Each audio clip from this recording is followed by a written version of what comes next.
welcome to another episode of the Dadcast. We're doing two this week. They're coming back to back because I've scheduled one release for Thursday. I'll be in jury duty, yay, and this should drop on Friday. So boom, back to back days with the Dadcast. I hope you're happy. Today's episode, we are going to talk about emulation and ROMs, and it's a topic I haven't really discussed on a podcast since my Clash of the Nerds days. For those of you who subscribe to that channel and have followed me to my own personal channel, thank you. But yeah, that was kind of a controversial topic back then because the way we kind of discussed it is it's one of those kind of gray areas. I know there's a lot of people who are big on emulation and ROMs. And in a sense, I don't mind most of it, but it is, like I said, it's kind of a gray area for me. It's one of those things that I do from time to time. Even though I don't have one in hand yet, I have seen early builds and releases of it, of the flippy drive, and I'm super excited to get that for my GameCube. So, especially I'm going to put in my Spiced Orange GameCube.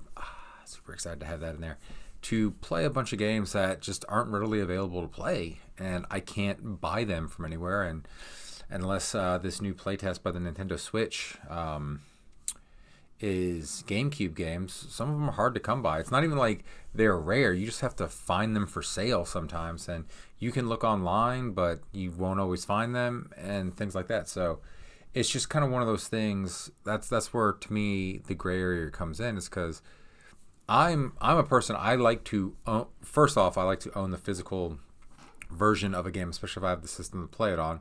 As you can see, it's not on camera anymore. Let me turn the camera that way a little bit. As you can see, N64, Dreamcast, Saturn, GameCube, PlayStation, got, and the SNES. Where's the SNES? Where's my SNES? What the hell is my Super Nintendo?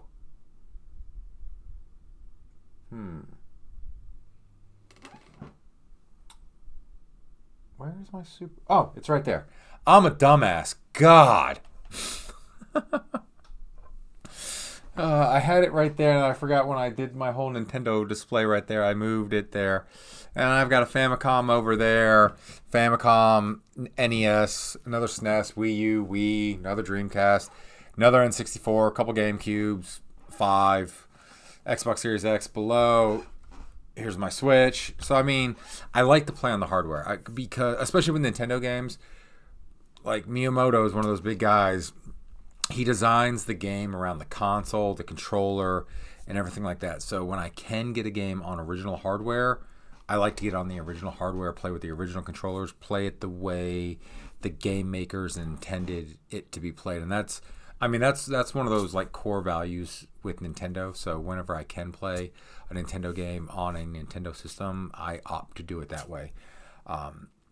But sometimes that's not even an option because the game's too effing expensive. I mean, Conker's Bad Fur Day, I think I've talked about this before. It's I've seen it for sale as much as $200. Like my buddy Nelson, before he moved to California, him and I struck up a nice deal.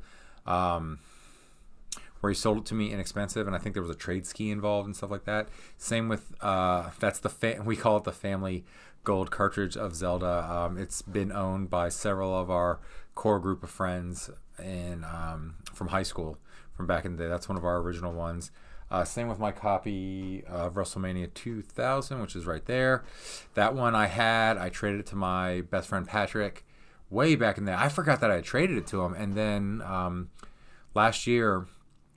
He was going through his mom's old house, and he was like, dude, I've got all these games. I don't want them. You want them? And systems, stuff like that. So he did. I mean, so that's where the N64 that's playing on right now is from. It's not my modded one. My modded one's my one. But WrestleMania 2000 was in there, and I booted it up. And I was like, oh, shit, this is my old copy, because it had, me in there and, friends who Patrick didn't know because he grew up down here in Richmond. I grew up in Northern Virginia. So it had a bunch of people Patrick didn't even know. So I was like, oh shit, that's my original WrestleMania 2000 copy. I'd totally forgotten that I'd traded it to him. I don't know. I know I didn't sell it to him. But so I like to play on the original hardware and stuff like that. But sometimes games are too expensive to buy, because I'm going for my full Nintendo 64 collection right there. Over halfway there. I think we're at 135, 136, something like that. And there's like 240, I think, total games. I gotta check the totals. I know I'm at like 135, 136. I know it's in the 200s for a complete N64 US release. So we're well over halfway there. But that brings me to kind of a cool announcement, something I decided today. Because I was like, what am I going to do when I'm done with that? I've been kicking around different systems to collect for. I thought about Saturn, American Saturn releases. I thought about I got the hiccup, sorry. American Dreamcast release. And I was like, okay, I might do those. And I looked into some of the games for those systems. Like, I might not do those, because as much as I think some N64 games are stupid expensive, there are some really stupid expensive Dreamcast and Saturn games out there. And then I was kind of doing a little more research, and something that has a decent number. It's between $250 and $300. I got to do a little more research to figure it out. But not too many, at least according to Price Chart, not too many stupid expensive games. The most expensive I think I've seen a game for this collection is $120. But Japanese GameCube games. I was originally going to try to do American GameCube games, because I do own one of the more expensive ones in Eternal Darkness. But there's like close to 700 American GameCube games, where in Japan there's only like I said, either between 250 and 300. I gotta figure out if there are variants in there and like Club Nintendo exclusives. The collections I go for, as far as what I consider a complete collection, is if you could buy it in retail stores. No mail-aways, no club exclusives, no only for rent. So Sculptor's Cut, you're only going to be out of that collection if I can find a deal on it. I'm not paying the freaking ridiculous prices for Clay Fighter Sculptor's Cut for the N64, because it wasn't a retail release. It was only at Blockbuster. And I do have Indiana Jones. I'm pretty sure the copy I have is a remake, but that was also like you could order it a mail away from Lucas Games, or it was a Blockbuster release. Same with Transformers Beast Wars. So those, I don't count that towards a complete collection, because you couldn't buy it retail. So I go for a complete retail collection. So that's what I'm doing with the Japanese games. Like I said, it's between 250, 300, kind of thing like that. And for me, variants don't count. Like if it was like a re-release, like special edition, like I do have both the gold cart and the gray cart for Legend of Zelda. But for me, considering, because one's a re-release, you only need one of those, and I prefer to have the gold cart, because that's what I had growing up. And like I said, that's the family gold cart. Several of us from high school have owned that particular cart, so it's got all of our save files on there where we all loads of hearts and beat Ganon. But I'm getting off track, talking about ROMs here. So yeah, so it's one of those gray areas, and I've got not a full script. I don't like reading scripts. Let me see if I can position this a little bit better so I don't have to really look away. Let me move the mic. So I'm just trying to reposition stuff, because I don't want to like do this. I want to be able to like glance at my notes, still look at the screen, so you can see my but then we lose kind of the gameplay there. Turn this a little bit, maybe. I don't know. We're working on that. I need a teleprompter. That's what I need. But yeah, so I've got my notes here, and let me get my mouse over here so I can. So I need to mute my computer so those kind of things don't come through.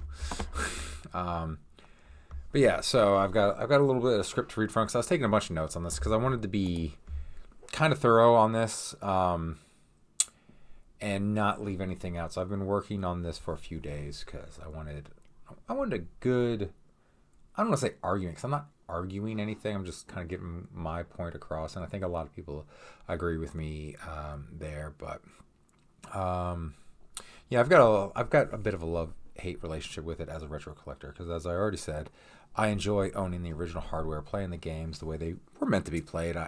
I feel that's a solid aspect for most people who grew up with those games.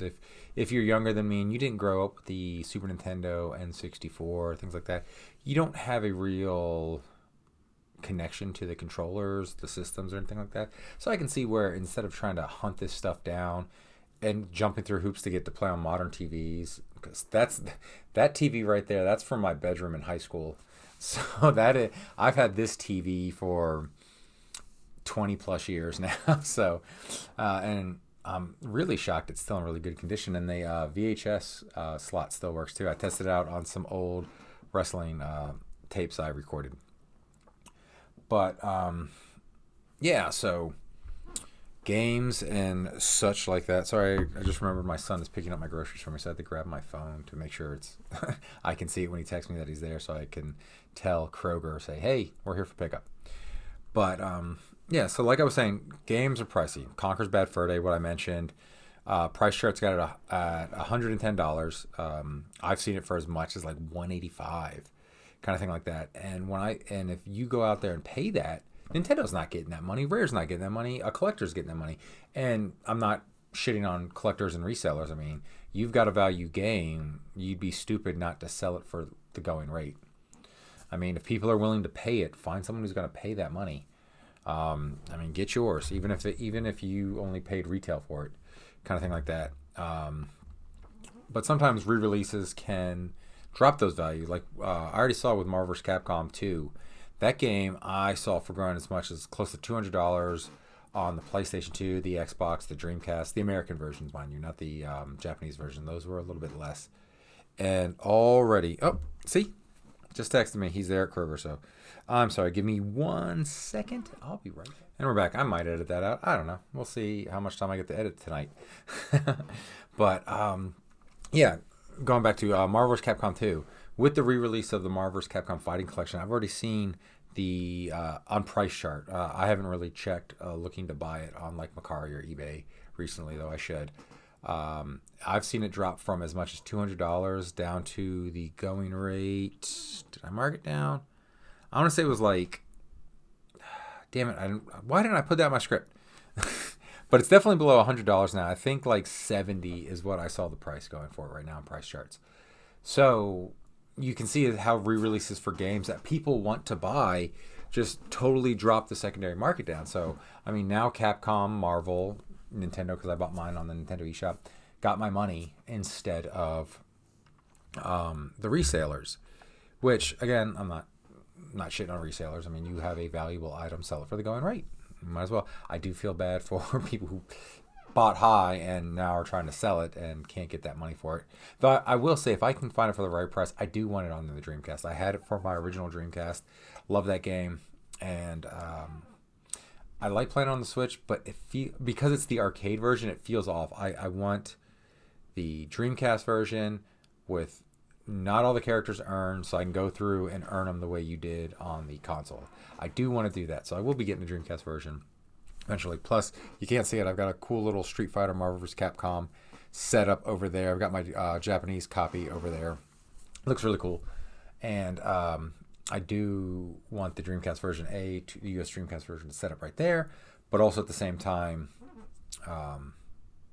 be able to play on my Dreamcast. And I know I can download the ROM for the Dreamcast, but like I said, original hardware, playing it on the Dreamcast, kind of thing like that. And I don't want a burned copy. I do want the art and everything, the case, everything that comes with it. So,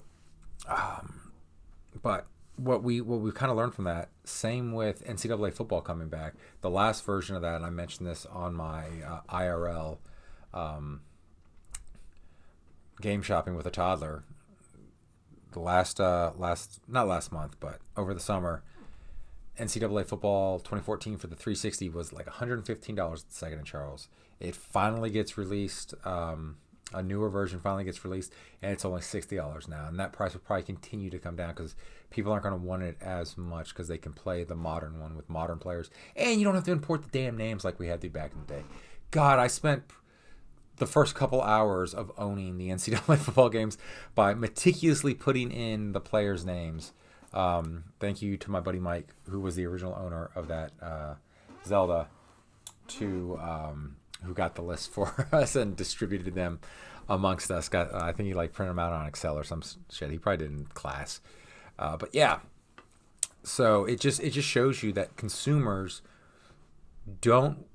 I shouldn't say don't want to play ROMs, but they want to play these games on their console. They want an easy play. Just put it in and play, or just boot it up on your system and play. They don't necessarily want to go through the trouble of downloading ROMs, importing them into emulators, and having different emulators to play different ROMs and such. They want, a lot of people, most people I would say, want an easy plug and play solution. It's just, I put the game in my system, I play it. I just boot it up, it loads in Steam, it loads on Windows, it loads on GOG, whatever, Epic, whatever your launcher is for your PC gaming.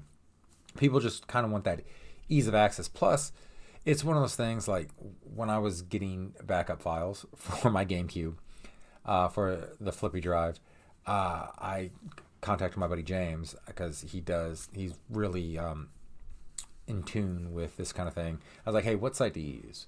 Because I wanted to trust the site, because I didn't want to crash my damn computer downloading shit. So it was one of those things that I talked to him. He sent me a site. Perfect. I've tried out most of the games that I downloaded. Pretty much they all work just fine. And so it's kind of that. So if you don't have a friend who does this kind of thing and you're doing it for the first time, it could be a little bit scary, because you don't want to ruin your computer. It's kind of like the Wild West back in the day with Napster and LimeWire, for those of us old enough to remember doing that. So that's one of the things. And so, like, where I say the gray area for these ROMs, technically, if you don't own a copy of the game, it is illegal to download these ROMs. Like I said, it's a very gray area. Nintendo, these publishers won't come after you. They just go after the sites to get taken down and things like that. But I mean, it is technically illegal. And where kind of a gray area comes into, like I've mentioned before on podcasts, because I lament this and it makes me sad every day. After I moved down here to Richmond, my childhood copy of Chrono Trigger went missing. And like I said, I don't think it was stolen. I think it fell out of a box, or it's in a box somewhere in my house, or a box that got left on the truck just got misplaced somehow, and it's gone. And with that said, can I still download a ROM for a backup? Because I didn't sell it, and that would have been the purpose of a backup, right? Something happens to my physical copy, I have a backup to play now. And I mean, technically I could do that, because I do have the complete in-box Japanese copy. Does that mean my ROM, for a legal standpoint, has to be the Japanese copy, or because I own the physical? And where does that legality stand to? Like, can I download backups to any game I've ever owned? And let's say I download a ROM to No Mercy, and then I give away or sell my No Mercy. Do I have to delete my backup? So, I mean, we call them backups in a sense, but how are they as a backup? Because for my job, if I write a document, type it up, print it out, hand it out to people, I have it saved on my computer. That is a backup. If all those physical copies are destroyed, I have a backup. So, or if it becomes obsolete, do I get rid of my backup, kind of thing like that? So the term backup is a nebulous term, I think, when it comes to this. And there might be something legally written down about the term of a ROM being a backup. For instance, if you do sell a game, you have to get rid of the backup. If your game becomes damaged, I wouldn't think you'd have to get rid of your backup, right? That's the purpose of a backup. If something happens to the physical copy, you have a digital backup so you can still play it.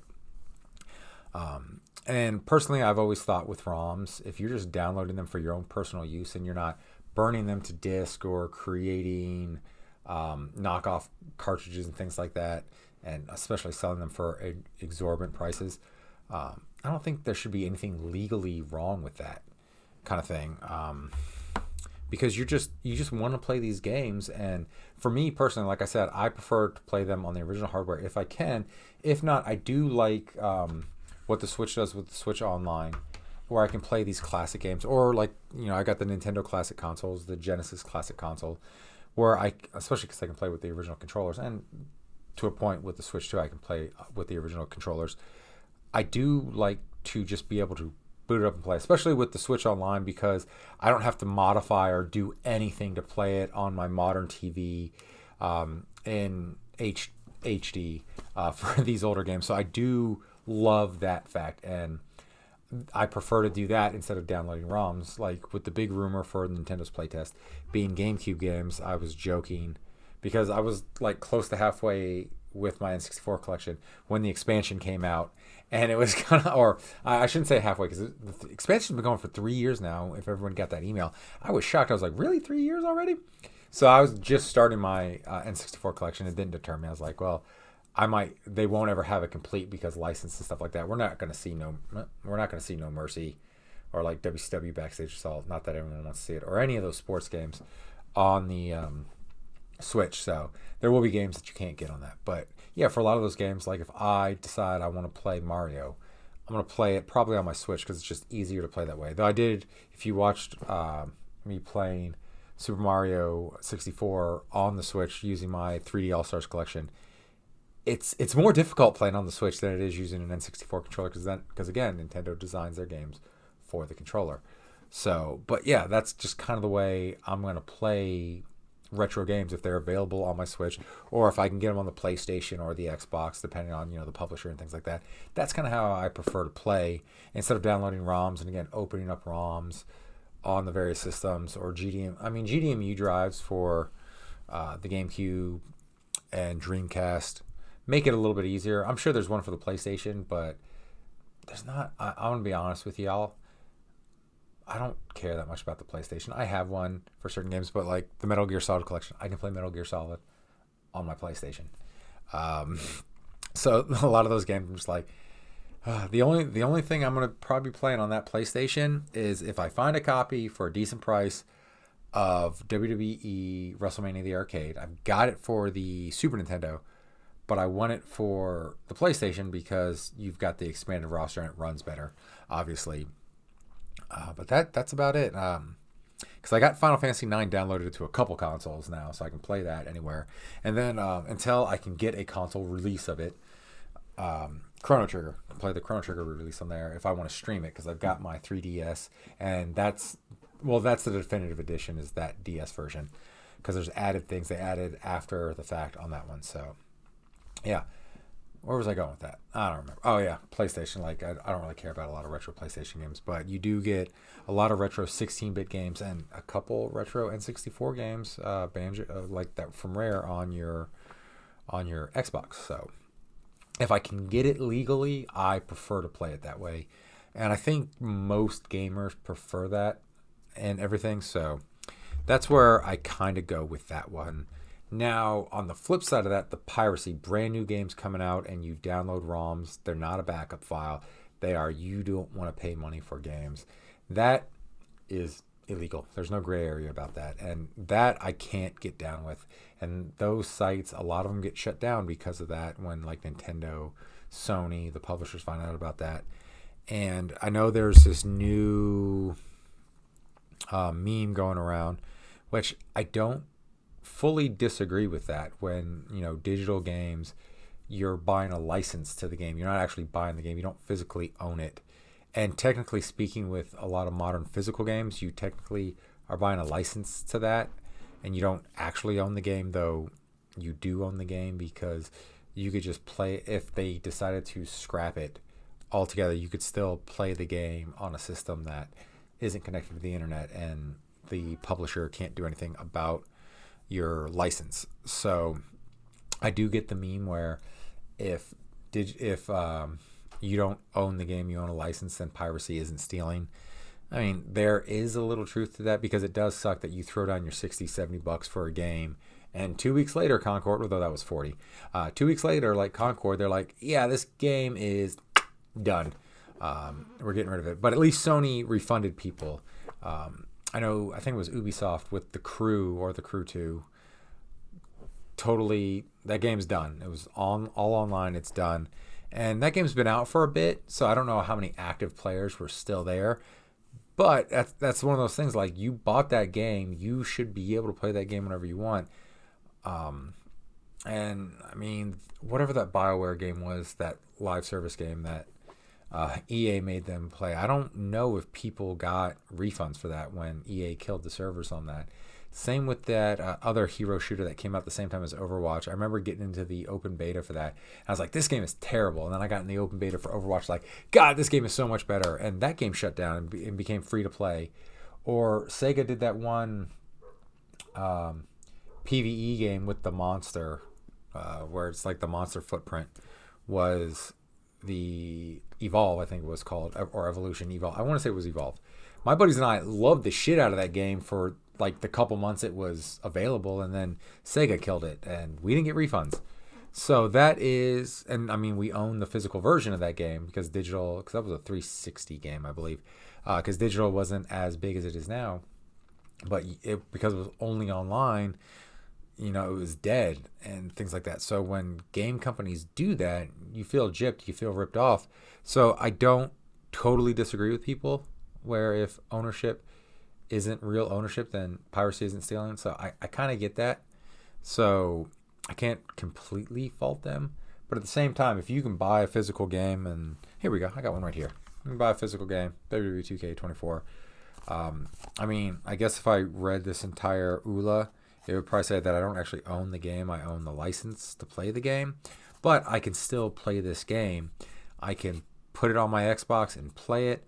I might not be able to download a bunch of stuff when 2K25 comes out or play online matches, but I can still play the game as I want it and such. So it's one of those kind of thing like that. Now, if game companies can just straight up take a license to play a game, like if I bought that digitally and it comes out and who does that? 2K? Yeah, 2K games like, yeah, we're killing this game. Then it's kind of like, oh, I gave you my, I think that's the $100 version. I gave you my $100. So I didn't pay $100 for it. I had a cool little coupon from QVC. In fact, I think I only paid $50 for that. So it's one of those things. It's really one of those kind of thing like that where I would say in general, if you can legally buy a game, especially like a Switch game, buy the Switch games. I'm not telling oh, you're supporting $1 billion company. Yes and no, but people did work on those games and people's jobs and livelihood depend on those games. Because if everybody started pirating Nintendo games, Nintendo would go out of business and a bunch of people in Kyoto would be unemployed.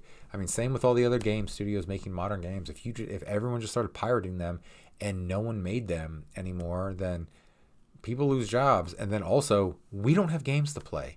So just straight up pirating games is kind of crap. I have friends who do it, and most of my friends who do it kind of do it as I'm going to try this game out kind of thing. And if they end up really liking it, they end up buying it, which again, kind of a little gray there. You end up buying it, so I guess I can't completely fault you on it. But at the same time, I think new games you should buy. You shouldn't download them. Old games that you cannot purchase in any other way other than from secondhand stores or other collectors, I don't have a problem with people downloading those ROMs because, you want to play a game and you don't want to pay $100, $200 to play that game, and the publisher, the people who made the game, aren't getting any money for that, which is really why I will never understand game companies not re-releasing games, not even like remaking games, even though I've been pounding that drum for Dino Crisis for far too long, and just Chrono Trigger.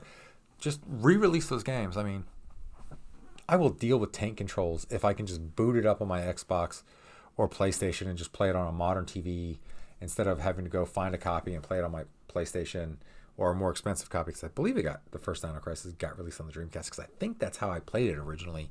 I don't think I had it on PlayStation. I don't remember though. Maybe it was only on the Dreamcast in Japan. I can't remember. I gotta look that up. If it was released in the US on the Dreamcast, I definitely played it on the Dreamcast. But it's splitting hairs right there. So yeah, I mean, just simple re-releases for a lot of games, especially like 16-bit games. We don't need remakes for those.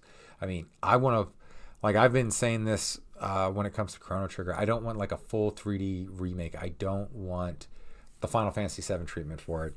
At most, if you're going to remake it, I want a 2.5D, like Live Alive, Live Alive, whatever. I like to call it Live Alive. I like that title, but whatever that's called, or Dragon Warrior Square, do that 2.5D stuff. That would be really cool. I would take that. Still give me the sprites, but have a 2.5 dimension to it.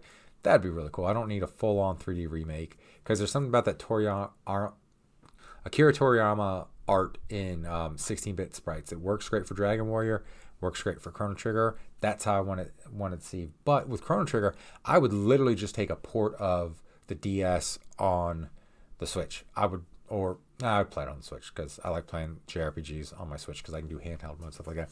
I'd literally take that port any day. Don't need a remake or anything like that. And I really think game companies need to do that with a lot of their back catalogs, especially the ones that go for a ton of money on the collector circuit. It's just kind of like people, if someone's going to pay $250 for Chrono Trigger on the SNES Square, you can sell that for $10 on the Switch eShop channel, or like $40 for a physical copy, because if they do a physical copy for that, I will be buying a physical copy for it. I did that with I Am Setsuna.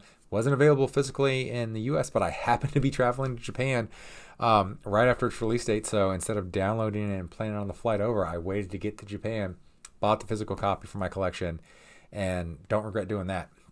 And I think it was about the same price with the exchange rate. So even though technically the physical copies are more money, I think it was like $20 on the eShop, and then it worked out being less than $20, or right around $20 with the dollar-yen exchange. So yeah, if Chrono Trigger came out physically and it was just a DS port for the Switch, I'd pony up. And if it was only available in Japan, I've got sites I can order from where I don't have to pay an S-ton in shipping, so I'd definitely order that too.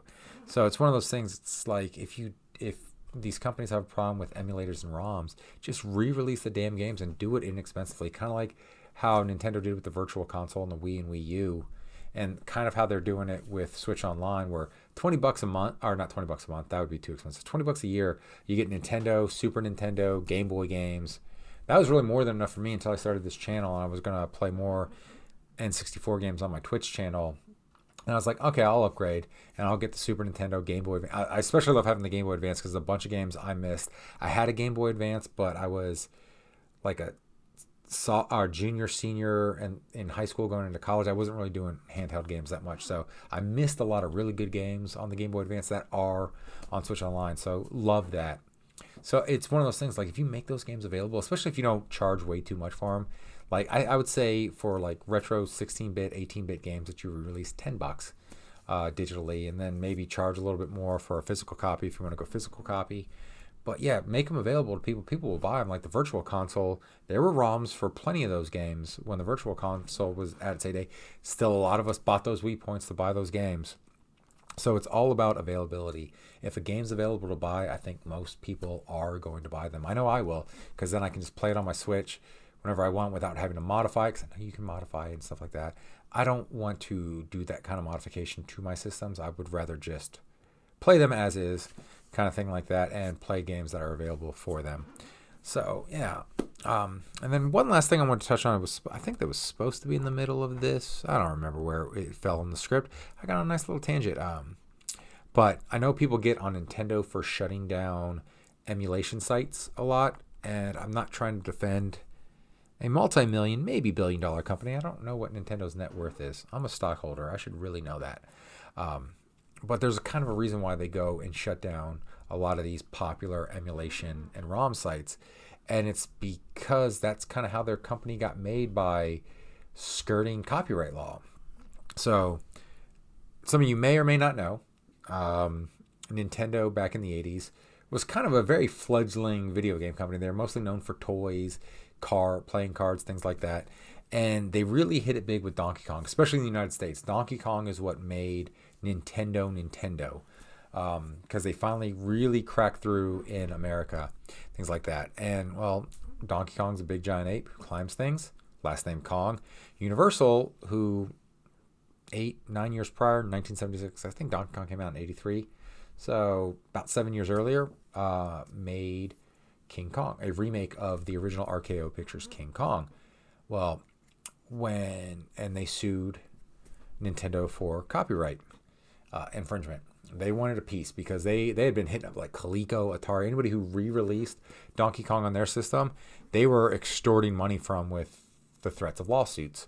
Nintendo was like, nah, we're not going to do that.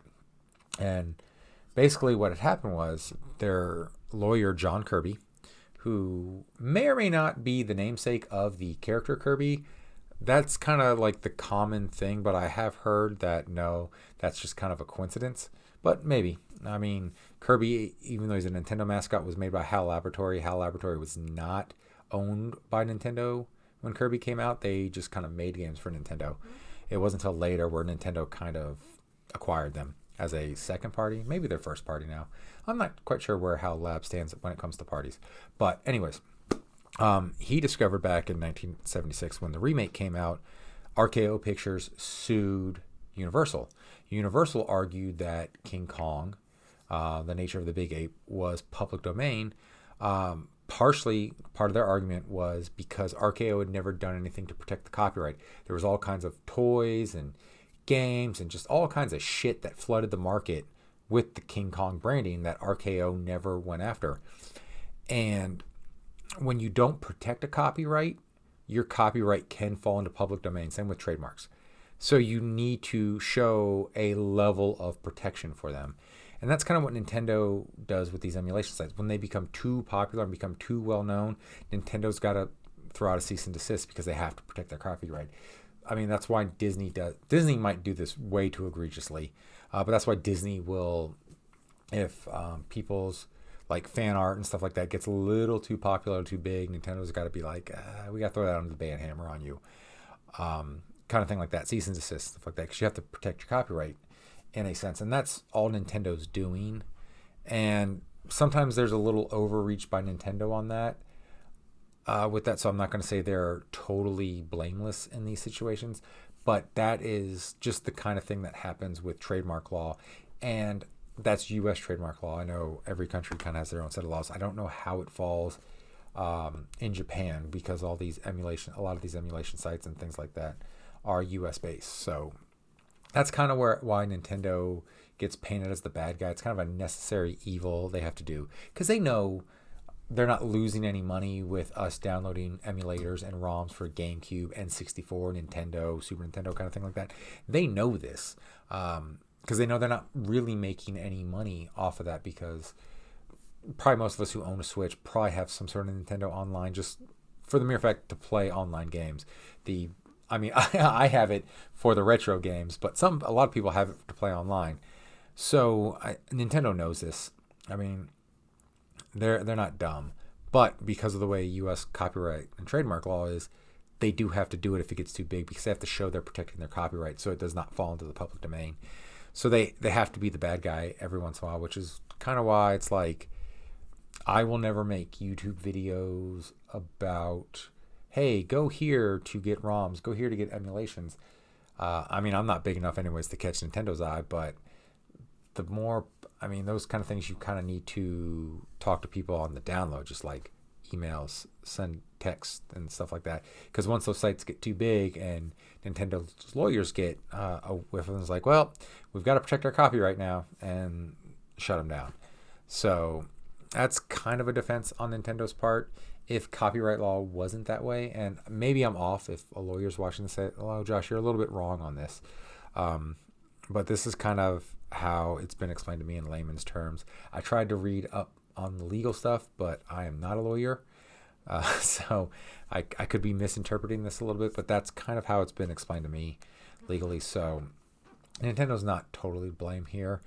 But I'm sure if Nintendo really, really cared, they could go throw out cease and desist to a ton of sites. Because if I find the site, if I'm able to download a ROM from a site, I can assure you Nintendo probably knows that site exists. Because I'm not big in the ROM community, I have to ask around, kind of thing like that. So it's one of those things. It sucks when that happens, especially to like people who aren't making money off it. Though Nintendo definitely has to go after sites that charge. There are places that Nintendo has shut down who charge for emulators, who charge for ROMs.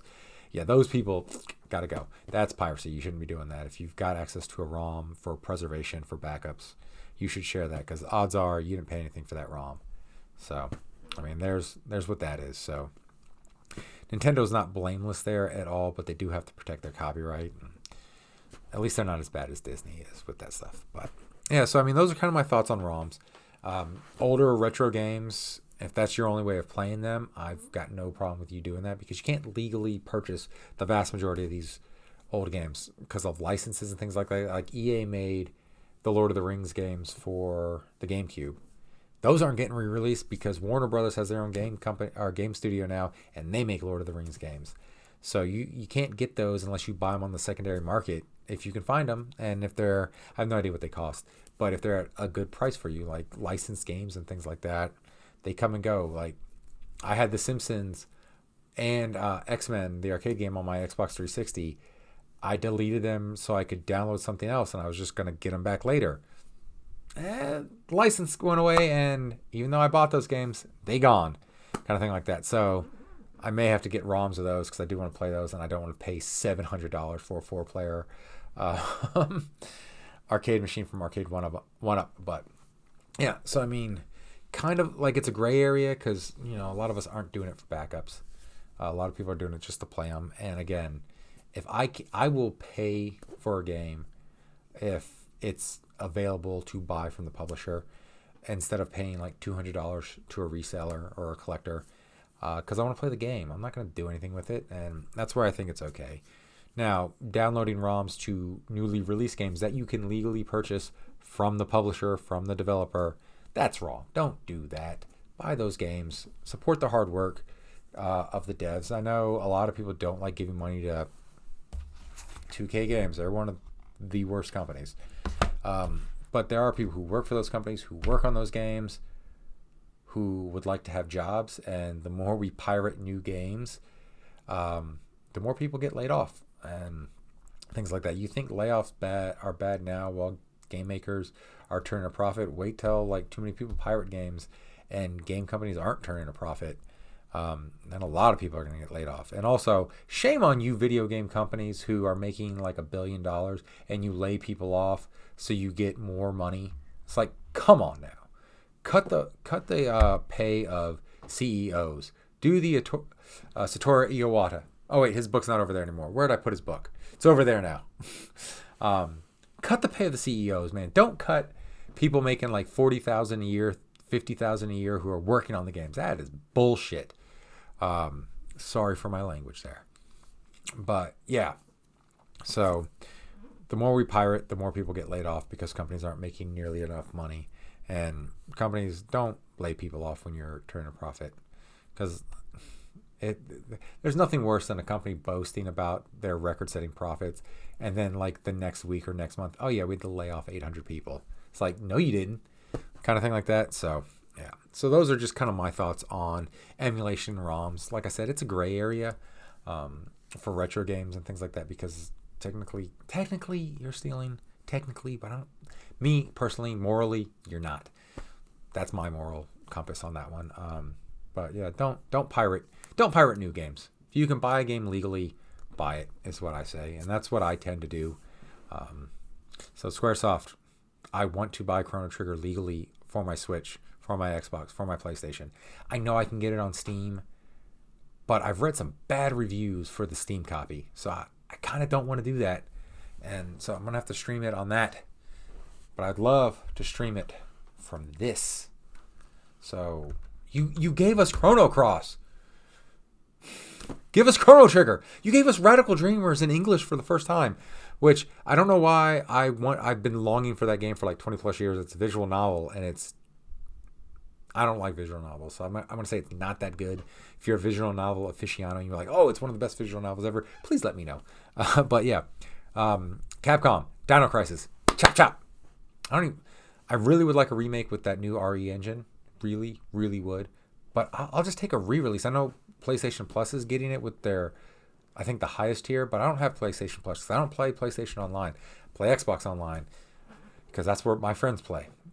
So I would really like just a re-release that I can buy inexpensively, because I think Dino Crisis is pretty expensive, if I remember correctly. I think it's up there. It's more than I want to pay for it. It's more than I want. I don't want to pay a lot of money for any PlayStation game, because I'm not going to play it that often.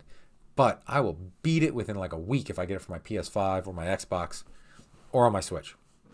So yeah, game companies, don't go after gamers for downloading ROMs to 10, 15, 20, 30-year-old games. Re-release the games, because we want to play them on our systems without having to mod. At least most of us do. I know some of you out there are like, nah, I'll mod my system, play anything I want. That's fine. That's the trouble you want to go through. I don't want to go through all that. I would just keep my system stock, download games to them. So, the ball's in your court, game makers. Give us what we want, and we will pay for it. We always do. Look at all that plastic shit behind me. You don't think I'm going to pay for it? I'm going to pay for it. And there are collectors far more addicted and far worse than me who will buy like 3 or 4 copies so they can have like several sealed for whatever reason and buy collector's edition. That's why limited run exists. Because people spend way too much money on shit they don't need because it makes them feel like they're 15, 16 years old again. And that's all we want to do. Still young again. I'm at my midlife. I'm halfway dead. I don't like that feeling. I like the feeling of playing Smash Brothers on my N64 and thinking I'm 15, 16 years old again. That was awesome. So that's what we're looking for. We're just looking for that nostalgia buzz. If you can give it to us, we'll pay money for it. A lot of us have disposable income where we can buy stupid shit. Note the shit behind me. So, yeah. So, that's my take. Let me know what you think about ROMs and emulation and piracy and all those fun things in the comments below. Am I an idiot? Probably. But I don't think I am. So, anyways, if you made it this long, thank you so much for watching. Leave a like. If you like what you've heard, subscribe. I really just want to get to 500 so I can monetize this a little bit. And then, like I said, any money that I get through this channel, once it's monetized, going right back into the channel. Buy better cameras, games that will be played on Twitch, better microphone will be purchased. And we'll do cool IRL game hunting things, which is something I really want to do more of. So, if the video with Bowie does really well, I'm definitely going to start doing more IRL game huntings. I was a little nervous doing it. I was a little embarrassed because people were walking down like the aisles and they saw me filming and talking and they just kind of gave awkward looks like, huh? And it definitely made me feel self-conscious. And if my wife was here, she could tell you I almost never feel self-conscious. So make it worth my while to feel embarrassed in public by doing those IRL game hunting videos, please. And go watch that video and like it and comment nice things about my adorable family, things like that. But yes, thank you for watching. And as always, have yourself a great, wonderful day. Take care now, and I'll see you next time. Bye.